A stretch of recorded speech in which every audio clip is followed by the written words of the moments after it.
Topic of our discussion is classification of account. Account क्या होता है? जब हम एक पर्टिकुलर हेड की ट्रांजैक्शन को, सारी ट्रांजैक्शन को एक ही प्लेस पे रिकॉर्ड करते हैं, उसको हम अकाउंट्स बोलते हैं। बेसिकली एज पर अकाउंटिंग हमारी जो क्लासिफिकेशन ऑफ अकाउंट्स हैं उनकी दो अप्रोचेज हैं। One is traditional approach, another is modern approach. As per traditional approach we classify the accounts into two categories, that is one is personal account, second is impersonal account. Personal accounts are those accounts which are related to person name, firm's name, organization name, group of persons name, that are termed as personal account. Personal account की तीन सब categories कौन कौन सी हैं? Natural personal account. Natural personal account उन person के account को कहते हैं who are natural person who are made of bone and flesh, like Janvi's account, Vikas account, Aman's account, Bhavik account. These are natural personal accounts. Artificial personal account means which who are not made of bone and flesh, like organization, AB International account, Ramesh and Sons account. ये एक organisation को show कर रहे हैं, ये एक artificial person है। इनके अकाउंट को क्या कहते हैं? Artificial personal account. And third category is representative personal account, जो ग्रुप ऑफ पर्सन को रिप्रेजेंट करते हैं, जस्ट लाइक प्रीपेड सैलरीज, कि किनको हमने सैलरी जो है वो दी हुई है एडवांस में, आउटस्टैंडिंग सैलरी, कि आउटस्टैंडिंग किन लोगों के पैसे देने वाले ड्यू हैं, वो सारे एक कैटेगरी के अंदर आ गए। इम्पर्सनल अकाउंट की दो सब कैटेगरीज हैं, रियल अकाउंट और नॉमिनल। रियल अकाउंट डील करते हैं एसेट्स के साथ, लेकिन बैंक अकाउंट एक ऐसा अकाउंट है, चाहे वो एसेट है bank, still it comes under the category of personal account, क्योंकि ये किसी ऑर्गेनाइजेशन के नाम को रिप्रेजेंट करता है। मान लो आपका स्टेट बैंक में अकाउंट है, तो स्टेट बैंक जो है एक ऑर्गेनाइजेशन है ना, एक इंस्टीट्यूशन है ना। नॉमिनल अकाउंट डील करते हैं expenses, losses, income and gain के साथ। As per modern classification, we classify the accounts into 5 categories: asset, expense, revenue, capital and liability. Asset वो expenses जो हमने किए हैं, कई साल उसका benefit मिलता है, उनको assets बोलते हैं। Expense whose benefit gets exhausted within a short period of time. Revenue जो हमारी income का part है। Capital जो हम बिजनेसमैन ने बिजनेस में पैसा कंट्रीब्यूट किया है, और लायबिलिटी की obligation of a firm towards outsider, उसको हम बोलते हैं लायबिलिटी। अब इनके रूल्स क्या हैं? पर्सनल अकाउंट का रूल है debit the receiver, credit the giver. जो पर्सन बिजनेस को से कुछ रिसीव करता है उसको हमने डेबिट करना है, और जो पर्सन बिजनेस को कुछ देता है उसको हमने क्रेडिट करना है। रियल अकाउंट का रूल है debit but comes in, credit but goes. जो चीज़ आ रही है वो डेबिट होगी, जो जा रही है वो क्रेडिट होगी। नॉमिनल अकाउंट का रूल क्या है? जितने एक्सपेंसेस और लॉसेस हैं वो डेबिट होंगे, इनकम और गेन्स जो हैं वो क्रेडिट होंगे। और एज पर मॉडर्न क्लासिफिकेशन हम अकाउंट्स को 5 कैटेगरीज में लेते हैं। एसेट और एक्सपेंस में क्या रूल है? अगर वो इंक्रीज होंगे वो डेबिट होंगे, डिक्रीज होंगे वो क्रेडिट होंगे। कैपिटल, रेवेन्यू और लायबिलिटी में रूल क्या है? इंक्रीज होगा तो क्रेडिट होगा, डिक्रीज होगा तो डेबिट होगा। I think all of you are clear about it. Now I am going to discuss how to pass the journal entry. तो I will discuss different cases with you, different transactions with you, how to pass the journal entry. First, whenever we start the business, first of all we have to invest capital into business, and whenever capital is invested into business, हम entry करते हैं cash account debit to capital account. अब आप कहोगे sir why हम entry में cash को debit क्यों कर रहे हैं, कैपिटल को क्रेडिट क्यों कर रहे हैं? अकाउंटिंग इक्वेशन सोचो। अकाउंटिंग इक्वेशन क्या कहता था? जब बिजनेस में पैसा आया, कैश में प्लस, कैपिटल में प्लस। कैश हमारा क्या है? एसेट है, और जब भी कोई एसेट इंक्रीज होगा वो डेबिट होगा, कैपिटल इंक्रीज होगी तो कैपिटल क्रेडिट होगी। फिर है गुड्स परचेज की। अब गुड्स को खरीदने के 2 तरीके हैं, या तो हम कैश में पे करें या हम क्रेडिट में करें। जब हम कैश में करते हैं तो क्या होता है? स्टॉक में प्लस कर देते हैं अकाउंटिंग इक्वेशन में, और कैश में माइनस कर देते हैं। जब हम गुड्स परचेज कर रहे हैं, बेसिकली हमारा एक्सपेंस है परचेजेस में, परचेजेस को डेबिट किया क्योंकि एक्सपेंस इंक्रीज हो रहा है वो डेबिट होगा। कैश को क्यों क्रेडिट कर रहे हैं? कैश आपसे जा रहा है, और जब कैश जाता है तो कैश कम होगा, तो इट विल बी क्रेडिट। और अगर क्रेडिट पे चीज खरीदते हैं, क्रेडिट पे मतलब क्या होता है कि पेमेंट अभी नहीं करनी, लेटर ऑन स्टेजेस पे करनी है। तो पैसे देने वाले ड्यू हो गए, लायबिलिटी हो गई। अकाउंटिंग इक्वेशन में क्या करते थे, स्टॉक में प्लस और लायबिलिटी में प्लस। तो एंट्री हो गई purchases account debit to supplier account. Purchases को डेबिट क्यों किया, एक्सपेंस है, इंक्रीज हो रहा है, it will be debited. Supplier को क्रेडिट क्यों किया, क्योंकि लायबिलिटी है, इंक्रीज हो रही है, that is why it will be credited. Sale of goods, अब गुड्स को बेचने के भी दो तरीके हैं, या तो कैश पे बिकेंगी या क्रेडिट पे बिकेंगी। जब कैश में बिकती है, कैश आया, गुड्स चलेंगे।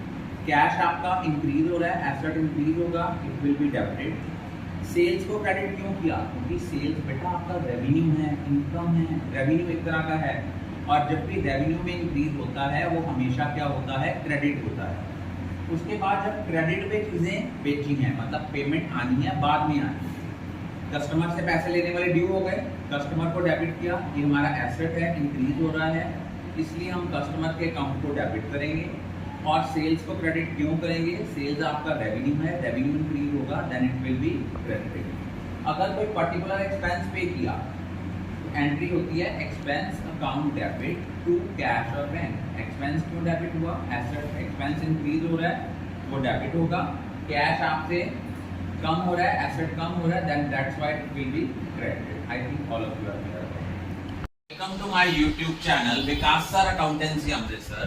Today I am going to discuss about the very important topic, that is the base of plus one class, that is journal entry.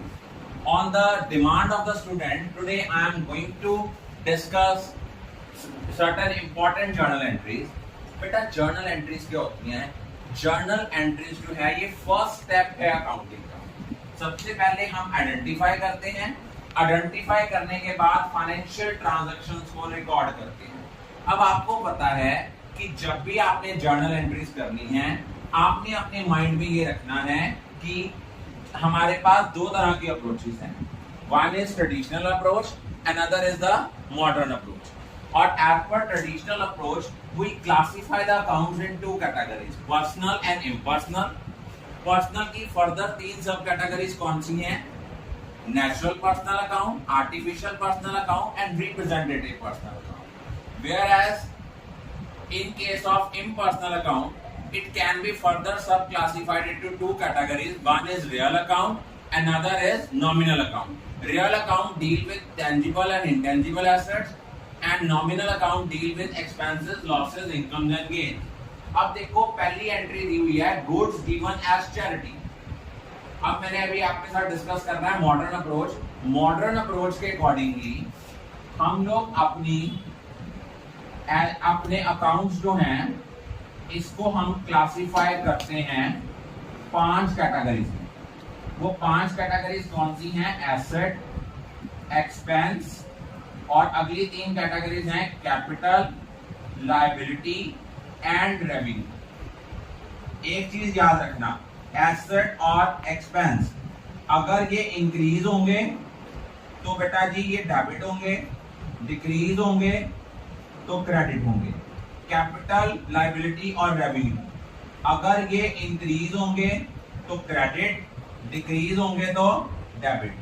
अब हमने इसमें देखो डिफरेंट एंट्रीज हमने डिस्कस कर दी हैं। पहली है गुड्स गिवन एज चैरिटी।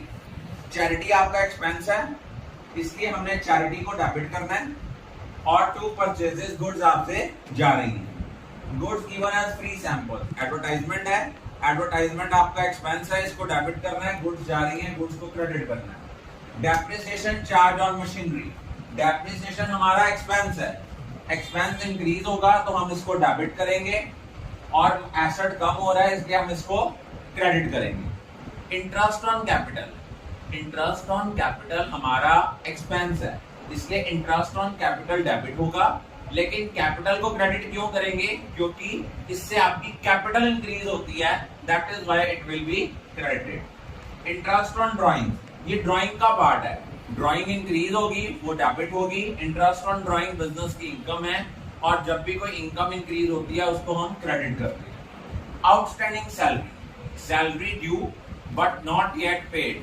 तो अगर हमने सैलरी ड्यू की है और outstanding salary, means salary due but not yet paid. Salary हमारा एक्सपेंस है, इसको हम डेबिट करेंगे। आउटस्टैंडिंग सैलरी हमारी लाइबिलिटी है, वो इंक्रीज होगी तो क्रेडिट। प्रीपेड रेंट ये हमारा एसेट है, तो एसेट इंक्रीज होगा तो डेबिट होगा। लेकिन रेंट हमारा एक्सपेंस था, वो कम हो रहा है क्योंकि करंट ईयर का नहीं है, इसलिए इसको क्रेडिट करेंगे। अक्रूड कमीशन ये हमारा एसेट है, एंट्री आएगी अक्रूड कमीशन टू कमीशन। अब आप कहोगे सर कमीशन को क्रेडिट क्यों किया? बेटा अक्रूड कमीशन मीन इस ईयर की इनकम थी, ड्यू है but not yet received. Income तो हमारी करंट ईयर की है, दैट इज व्हाई हम इनकम को क्रेडिट करेंगे। अनअर्न्ड इनकम क्या होती है? आने वाले साल की इनकम एडवांस में आती है, इससे हमने अपनी करंट ईयर की इनकम को कम करना है, इनकम को डेबिट करेंगे और अनअर्न्ड इनकम को क्रेडिट करेंगे, ये हमारी लायबिलिटी है। अगर हमें दिया हुआ है goods destroyed by fire, good destroyed by fire दिया है, गुड डिस्ट्रॉयड बाय फायर दिया है, तो एंट्री क्या होती है? Loss by fire account debit to purchases. Loss by fire हमारा क्या है? लॉस बाय फायर जो है ये हमारा एक्सपेंस है, इसलिए हम इसको क्या करेंगे? डेबिट करेंगे। और गुड्स आपसे जा रही हैं, दैट इज व्हाई हम परचेजेस को क्या करेंगे? क्रेडिट करेंगे। ये लॉस बाय फायर आ जाए, लॉस बाय थेफ्ट आ जाए, जितने भी लॉसेज हैं तो ये बिजनेस का लॉस ही है, करना हमने हमेशा ही इसको डेबिट है, चाहे वो लॉस बाय फायर है चाहे वो लॉस बाय थेफ्ट है। यहाँ पे बच्चों को थोड़ी सी कंफ्यूजन आती है। अब इस क्वेश्चन में एक कंफ्यूजन जो है वो और स्टूडेंट्स जो हैं वो यूजुअली वो फेस करते हैं। वो क्या फेस करते हैं कि मान लो गुड्स डिस्ट्रॉयड बाय फायर थी, लेकिन उसके बाद हमने ये भी देखना होता है कि कई बार हमने क्या किया होता है, गुड्स की इंश्योरेंस कराई होती है। इंश्योरेंस का मतलब है कि हम उसके रिस्क को कवर करने के लिए गुड्स की इंश्योरेंस करा लेते हैं। और जब भी हम लोग गुड्स की इंश्योरेंस कराते हैं तो इंश्योरेंस कंपनी से हम लोग क्लेम करते हैं कि हमें जो लॉस है उसको हमें कंपनसेट करके दे, क्योंकि हमने क्या किया होता है, हमने उनको प्रीमियम पे किया होता है। तो वो जो हम क्लेम करते हैं कंपनसेशन, इसके भी दो केसेस होते हैं। एक होता है कि हमें क्लेम आया कितना, एक होता है क्लेम ज्यादा आया, एक होता है क्लेम कम आया। अब इसके रिगार्डिंग जो है, अगर आपने गुड्स जो थी इंश्योरेंस की थी और इंश्योरेंस कंपनी से आपने क्लेम जो था वो लॉन्च किया, तो आप लोग इस केस में एंट्री क्या करते हो? अगर आपने इंश्योरेंस कंपनी से पैसे लेने हैं, insurance company account debit to loss by fire account. और जब इंश्योरेंस कंपनी से क्लेम आ जाता है तो उस केस में आपकी जर्नल एंट्री बन जाती है bank account debit to insurance company. लेकिन अगर मान लो आपका क्लेम जो है वो कम का आया है, अगर आपका क्लेम जो है वो कम का आया है, तो आपने एंट्री क्या करनी है?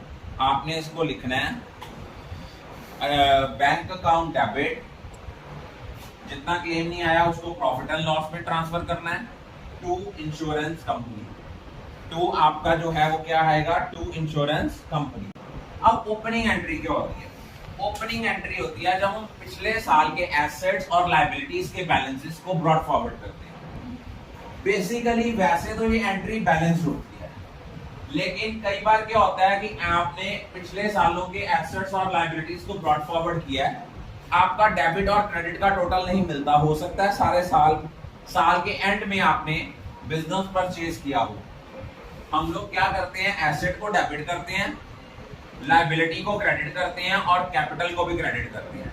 अगर आपकी डेबिट साइड शॉर्टर आएगी, ये बात ध्यान रखना, याद रखना, अगर डेबिट साइड शॉर्टर आएगी तो गुडविल हमारी बैलेंसिंग फिगर होगी, क्रेडिट साइड शॉर्टर आएगी तो कैपिटल रिजर्व जो है वो हमारी बैलेंसिंग फिगर होगी। डेबिट साइड शॉर्टर आएगी तो गुडविल बैलेंसिंग फिगर होगी, क्रेडिट साइड शॉर्टर आएगी तो कैपिटल रिजर्व हमारी बैलेंसिंग फिगर होगी। Rest of the entries we will discuss in the next video. In our previous lecture, we had discussed about the classification of accounts. Yesterday I had discussed about the modern classification as well as the traditional approach of classification. As per traditional approach, we classify the accounts into two categories, personal and impersonal. Personal account can be subcategorized into three parts: natural person, artificial person, and representative person. And impersonal accounts can be categorized into two parts, real and nominal. But as per modern approach, we classify the accounts into five categories. One is asset, expense, capital, revenue, and liability. And there is a rule for asset and expense as per the modern approach. Whenever there is an increase in asset or expense, it will be debited, otherwise it will be credited. And whenever there is an increase in capital, revenue, and liability, it will be credited, and vice versa. Now we are going to discuss some advanced journal entries. First of all, deposit cash into bank. जब हम bank में पैसे deposit कराते हैं, as per accounting equation क्या होता है, cash हमारा कम हो रहा है और बैंक इंक्रीज होता है। तो एज पर मॉडर्न अप्रोच हमारा क्या रूल होता है कि जो एसेट कम हो रहा है उसको हम क्रेडिट करेंगे और जो एसेट हमारा इंक्रीज हो रहा है उसको हम डेबिट करेंगे। तो बैंक अकाउंट को डेबिट करेंगे, कैश अकाउंट को क्रेडिट करेंगे। अगर हमने बैंक से पैसे विड्रॉ किए हैं, वो बिजनेस यूज नहीं है, वो पर्सनल यूज है। तो पर्सनल यूज के लिए जब भी हम कुछ करते हैं, खर्चा करते हैं, उसके लिए हम ड्राइंग्स को डेबिट करते हैं। ड्राइंग अकाउंट डेबिट, कैश आपसे कम हो रहा है तो cash will be credited, so journal entry will be drawing account debit to cash account. Next है withdraw cash from bank for office use. अगर आपने बैंक से पैसे विड्रॉ किए हैं फॉर ऑफिस यूज, कैश आपका इंक्रीज होगा, बैंक डिक्रीज होगा। जो एसेट इंक्रीज हो रहा है वो डेबिट होगा, जो एसेट डिक्रीज हो रहा है वो क्रेडिट होगा। तो एंट्री आएगी cash account debit to bank account. Goods withdrawn by proprietor for personal use. ये आपका पर्सनल पर्पस के लिए जो खर्चा किया जाता है उसके लिए हम ड्राइंग्स को डेबिट करते हैं। यहाँ अल्टीमेटली ड्राइंग क्यों डेबिट होती है, क्योंकि अल्टीमेटली कैपिटल को रिड्यूस करती है और जब भी कैपिटल रिड्यूस होती है कैपिटल हमेशा डेबिट होगी, अगर इंक्रीज होगी तो क्रेडिट होगी। तो एंट्री आएगी drawing account debit to purchase account. Good destroyed by fire, इसकी एंट्री होगी loss by fire account debit to purchase. Loss by fire को डेबिट क्यों किया, क्योंकि ये लॉस हो रहा है और जब भी कोई लॉस होता है, कोई एक्सपेंस है, उसको हम डेबिट करते हैं। फिर है चेक रिसीव फ्रॉम कस्टमर, लेकिन ये नहीं लिखा कि सेम डे बैंक में डिपॉजिट कराया कि नहीं कराया। अगर सिंपल एंट्री आई है, चेक हमने कस्टमर से रिसीव किया, but it is not specifically mentioned whether it has been bank on the same day और नॉट, वी विल ट्रीट कि हमने सेम डे बैंक में डिपॉजिट करा दिया। और इससे क्या होगा, बैंक का बैलेंस बढ़ गया और डेटर का बैलेंस, कस्टमर का बैलेंस कम हो गया। कस्टमर हमारा एसेट है, कम हो रहा है तो उसको क्रेडिट करेंगे। बैंक हमारा एसेट है, इंक्रीज हो रहा है तो उसको डेबिट करेंगे। तो जर्नल एंट्री बनेगी bank account debit to customer. लेकिन अगर आपने कस्टमर से चेक रिसीव किया लेकिन आपने सेम डे बैंक में डिपॉजिट नहीं कराया, तब हम इसको चेक इन हैंड ट्रीट करेंगे। एंट्री आएगी cheque in hand account debit to customer. और अगर सेम चेक को आपने बैंक में डिपॉजिट करवाया नेक्स्ट डे, तो उसकी एंट्री होगी bank account debit to cheque in hand. Ultimate देख लो एंट्री वही आई, बैंक टू कस्टमर। लेकिन क्या हुआ, चेक इन हैंड पहले डेबिट किया था फिर क्रेडिट कर दिया। लेकिन आपको ट्रांजैक्शन ऐसे ही करनी पड़ेगी अगर आपने कोई चेक सेम डे बैंक में डिपॉजिट कराया और रिसीव किया है, तो उसके लिए चेक इन हैंड अकाउंट को ही डेबिट करना पड़ेगा। और अगर हमने मान लो ट्रांसफ़र किया है सेविंग अकाउंट से करंट अकाउंट, इट मीन ये कैपिटल इंट्रोड्यूस, तो इसकी एंट्री क्या होगी, bank account debit to capital account. Bank increase हो रहा है वो डेबिट होगा, एसेट है, कैपिटल इंक्रीज हो रही है वो क्रेडिट होगी, तो इसलिए हम इसको टू कैपिटल करें। लेकिन अगर करंट अकाउंट से सेविंग में गया, इट मीन बिजनेस से पैसा विड्रॉ हुआ, और जब भी पर्सनल पर्पस के लिए कोई चीज़ विड्रॉ होती है तो उसके लिए ड्राइंग डेबिट करते हैं। और आपसे बैंक से पैसे जा रहे हैं, बैंक का बैलेंस कम हो रहा है, बैंक आपका एसेट है, इसको हम क्रेडिट करेंगे। तो जर्नल एंट्री होगी drawing account debit to bank account. I think all of you are clear.